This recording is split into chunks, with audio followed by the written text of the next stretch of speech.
وہ دیکھ کر ہم سودا کر رہے ہیں اور اصل پروڈکٹ جو ہمیں لینی ہے وہ بھی آئے گی، تو اس وقت کیا کیا چیزیں واضح طور پر طے کر لینی چاہیے؟ دیکھیے مختلف چیزوں کے مختلف تفصیل ہے. ٹھیک. آپ نے تصویر کی بات کی. اب تصویر سے مثال کے طور پر کوئی کپڑے کا سوٹ خرید رہا ہے، ٹھیک، اس تصویر سے کپڑے کا ڈیزائن تو سامنے آ جائے گا، صحیح، لیکن کوالٹی سامنے کبھی بھی نہیں آئے گی. ٹھیک ہے. تو کوالٹی پر بہرحال نظر رہے گا. وہ کہے گا کہ یہی کوالٹی میں نے دینی تھی آپ کو، وہ کہے گا نہیں میں تو کچھ اور سمجھ رہا تھا. سمپل دیکھنے کی جو بات ہے وہاں سے کپڑے کی جانچ بھی ہو جائے گی. صحیح. اصل چیز یہ کہ جو چیز آپ خرید رہے ہیں اس کے اندر کنفیوژن نہ ہو، جہالت نہ ہو. ٹھیک. وہ جس طرح بھی دور ہو سکتی ہے، سمپل دیکھنے سے دور ہو سکتی ہے. ہو سکتا ہے کوئی چیز ایسی ہو تصویر دیکھنا کافی ہو. ٹھیک. مثال کے طور پر کسی نے جو ہے وہ جوس بنانے کی مشین خریدنی ہے، صحیح، اس کا جگ وہ دیکھ لیتا ہے، اس کی مشین وہ دیکھ لیتا ہے، کمپنی کا نام پتہ چل جاتا ہے، تو تصویر دیکھنا اس کے لیے کافی ہوگا. ٹھیک. اس کو اندازہ ہے کہ کمپنی کس نوعیت کی ہے. ٹھیک. تو یوں ہر چیز کے پیچھے ڈفرینٹ صورتحال بنے گی. صحیح. جیسے آج کل موبائل فون کا آتا ہے تو کافی تفصیل بھی آ جاتی ہے، اس کے 2-3 ویوز بھی دے دیتے ہیں. گاڑیوں کی مثالیں ہیں. جی. گاڑی کوئی بھی نہیں آ رہی ہوتی ہے تو جو اس کی تفصیلات آ جاتی ہیں، یہ فیچرز آ جاتے ہیں کہ جناب یہی اس کے فیچر ہیں، تصویر آ جاتی ہے اس کی، اور لوگ اس کو جو ہے نا وہ ایکسیپٹ کر لیتے ہیں فیچر کی بنیادوں پر. تو جو ڈیٹیل ہے اس کا جاننا کنزیومر کا رائٹ اور حق ہے. جب کنزیومر اس رائٹ کو استعمال کرتا ہے تو وہ ساری چیزیں واضح ہو جاتی ہیں. صحیح. ابہام نہ رہے، کوئی کنفیوژن نہ رہے، جیسے کہ مفتی صاحب نے فرمایا. مفتی صاحب ایک سوال یہ ہے کہ کیری کے ذریعے سامان منگانا، مختلف ممالک سے امپورٹ جو کرتے ہیں، بالخصوص جو تھوڑا تھوڑا امپورٹ کرتے ہیں، پورے کنٹینر نہیں ہوتے ان کے، تو اب انہیں وہ منگانا ہوتا ہے. اس کی 2 صورتیں بنتی ہیں جو سامنے آئی سوال کی صورت میں. ایک تو یہ کہ جی جو کنٹینر بک کرتے ہیں بعض لوگ تو اس کے ذریعے سے منگا لیا ہے. دوسرا یہ کہ کوئی شخص ہے سامنے اور وہ کہہ رہا ہے ٹھیک ہے جی آپ اپنا یہ مال جو ہے، یہ پیکٹ جو ہے مجھے آپ دے دیں اور میں آپ کو جو بھی مطلوبہ جگہ ہے وہاں پہنچا دوں گا اور اتنے پیسے اتنی رقم میں لوں گا. بعض اوقات وہ ٹیکس سے زیادہ ہوتی ہے، بعض اوقات وہ جو ایکسپورٹ پر یا امپورٹ پر ٹیکس ہوتا ہے اس سے کم ہوتی ہے. تو اس کے ذریعے سے منگانا درست ہوگا یا نہیں، اور اس میں جو کمی زیادتی ہے اس کا کیا حکم ہوگا؟ دیکھیے پہلی صورت جو آپ نے بیان کی کہ کنٹینر نہیں ہے بلکہ کوانٹٹی کم ہے، جی، اور کم کوانٹٹی میں کوئی شخص منگوا رہا ہے، تو یہ سسٹم بھی ایک قانونی سسٹم ہوتا ہے. جی، اور باقاعدہ جو ہے وہ باعثی اس طرح کی چیزیں بھی آتی ہیں اور قانونی راستے سے آتی ہیں. جی. دوسرا جو آپ نے تفصیلات بتائی ہیں یہ زیادہ تر ہوائی جہازوں میں استعمال ہوتا ہے، یعنی جو فضائی راستے کے ذریعے مال آتے ہیں، جی، کیری کے ذریعے، وہ اسی طرح لے کر آتے ہیں.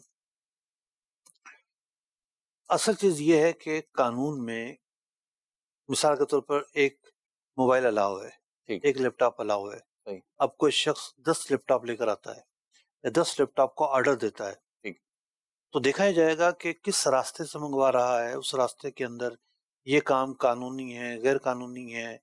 پہلے اس کا تعین ہو، پھر جو ہے نا وہ اگلا اسٹیپ اٹھایا جائے. آپ کو معلوم ہے کہ یہ ہے ہی غیر قانونی کام، بالکل ہی غیر قانونی ہے، تو ایسے راستوں کو اختیار نہ کیا جائے.